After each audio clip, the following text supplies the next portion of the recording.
Ako lang ba yung marami na sanang ipon kaya lang matakaw? Hindi ko kasi talaga maiwasang hindi kumain, lalo pagka naiisip ko yung pagkain na gusto ko talagang kainin. Yun talagang nagke-crave ako. At saka ng mga panahon kasi na yan is Saturday ng gabi. So day off namin kinabukasan. Kaya tamang scroll lang ako niyan sa mga social media at puro pagkain naman din talaga yung nakikita ko.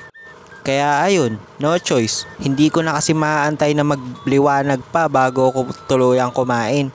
Kaya ng mga oras na yan, kahit na madaling araw na, nagpa-deliver na lang ako kasi wala naman ang bukas na tindahan. Actually, matagal na tong video na to eh. Noong mga panahong may pera pa ako. Ngayon ko na nga lang din talaga na-edit. At saka tingnan nyo guys, magta-time check tayo. Ayan. So, 2:03 na ng umaga niyan. Sunday ng madaling araw. Kapag kasi talaga Saturday, tamang ano lang ako, higa-higa lang, ganyan, tamang scroll lang, hilata lang. Kasi Sunday, day off naman kasi namin yon, kaya hindi naman na masyadong hindi naman na masyadong rush. Ano daw?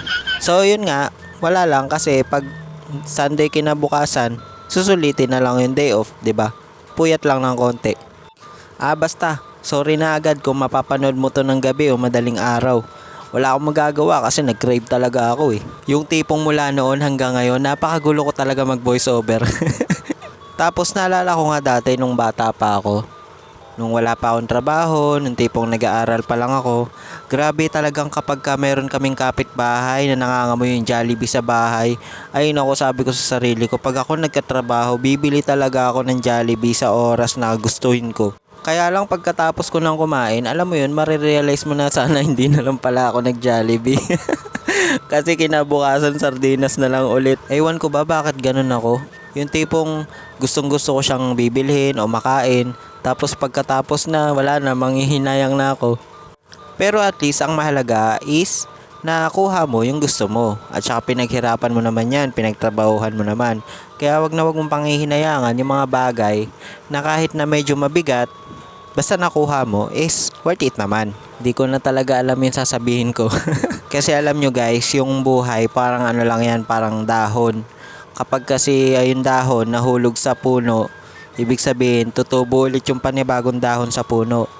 Tapos kapag yung puno nalaglagan ulit ng dahon, yung mga isda, malaya na silang makakalangoy sa dagat.